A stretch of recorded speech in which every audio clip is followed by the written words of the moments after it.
Hey, what's going on everybody? It's Anthony here, Commander Stick RC, back in my RC station again here today for another bench video. In this video, we are going to take a look at the brand new RC6GS version 3 from Radiolink. This is the new radio that they just put out, that just released.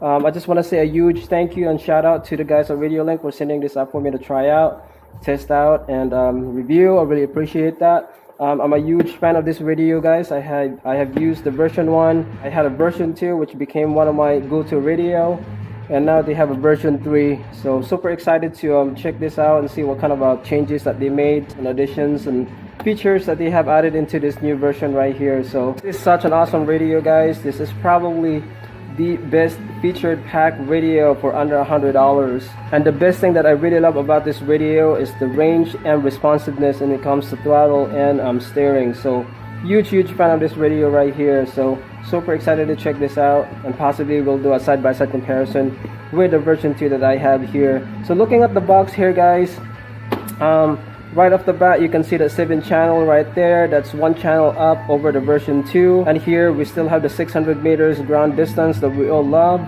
You have 7-channel programmable dual mix control, timer, and FPV head track functions. I believe they have introduced this function on the version 2 via software upgrade. I've heard them mentioning something about that function right there. Compatible with TBS crossfire module. We still have the gyro integrated and high voltage servo supported. Check this out, guys. 30 model storage. That's more than double than the version 2.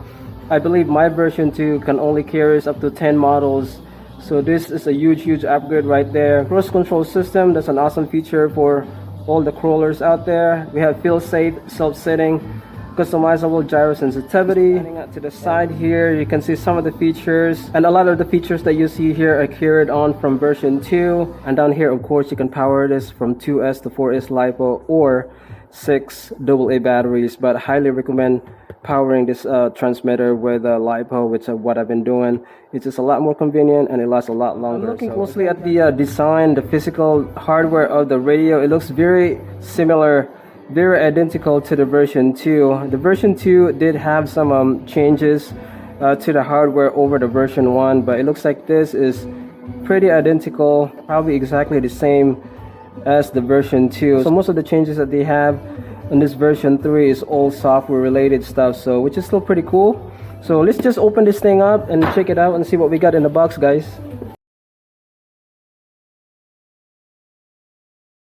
This is what comes in the box. First up, we have the manual. It's bilingual, obviously. We have Chinese on this side and we have English on the other side. I highly recommend you guys keep your manual, especially that this is such a featured pack radio. So, you know, it's always nice to have something to look back to, and if you're not sure about settings and things like that. And so I highly recommend you guys keep your manual, guys. And here we have some lanyard, so you can see, just like the older version. And it comes with the R7FG receiver, and that is software version 1.4. It's probably hard to see right there, but and here we have the adapters. This is what you're going to use to get the real-time telemetry of your LiPo batteries on your car.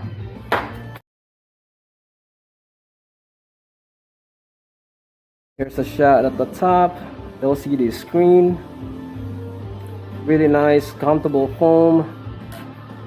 Here's a shot at the front, this side, collapsible antenna, and looking at the bottom. And here is the battery compartment that houses 6 AA batteries, but you can actually pop this sucker out.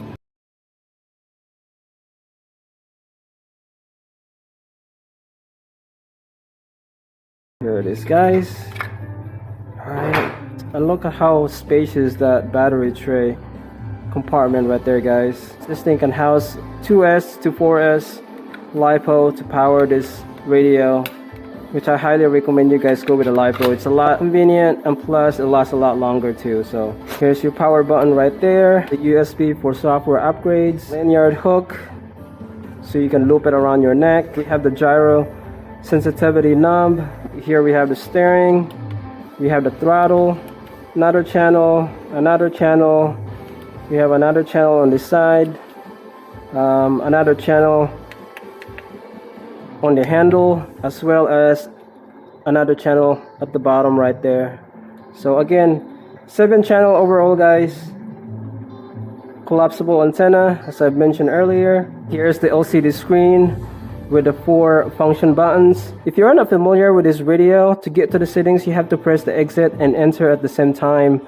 That will get you to the settings. You can scroll up and down with the increase and decrease button right here. And here's another function that they introduced in version 2, where you can actually mount action camera or an FPV screen, which is pretty cool.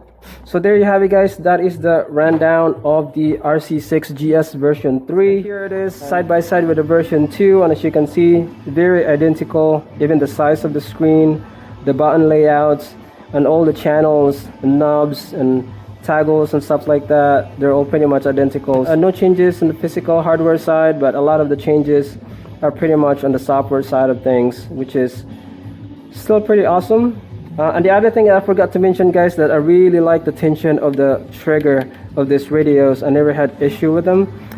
It's not adjustable like other high-end radios, but it just got that right spring rate for my taste. So I really like that.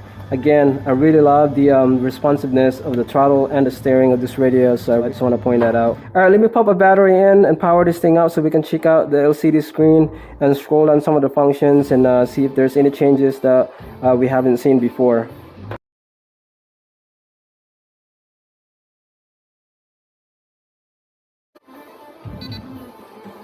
Alright, there it is, guys. It's powered on. Here on the left side, this is model 1. That would be the name of your car and the truck that you are controlling. In the middle, you see a tower icon. That's where you see your connection bars to the receiver. And here on the right side, you see an 8.4 volt indicator reading the remaining voltage of the LiPo that's powering your transmitter, your radio. So to get to the settings, like I was saying earlier, you have to press the exit and enter both at the same time.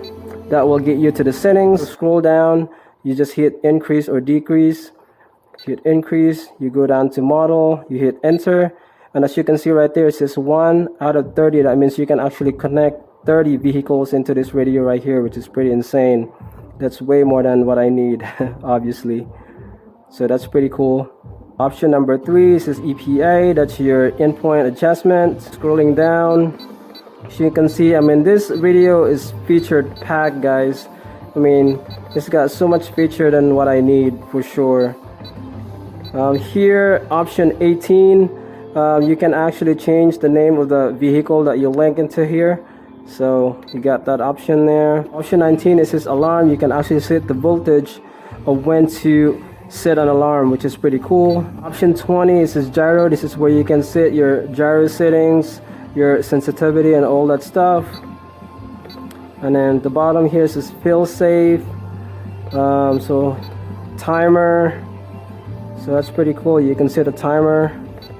And yeah, there you have it, guys. So I'm super excited to try this out. I actually have a new build that I just finished that I am actually thinking of linking this to. So I'm super excited to try this thing out with that truck. So that's gonna do it, guys. That is the RC6GS version 3 radio from Radiolink. I just want to say a huge thank you and huge shout out to Radiolink for sending this out. I really appreciate that. You guys are awesome. I hope you guys enjoyed this video. Hit subscribe if you haven't. I'll catch you in the next one. Peace.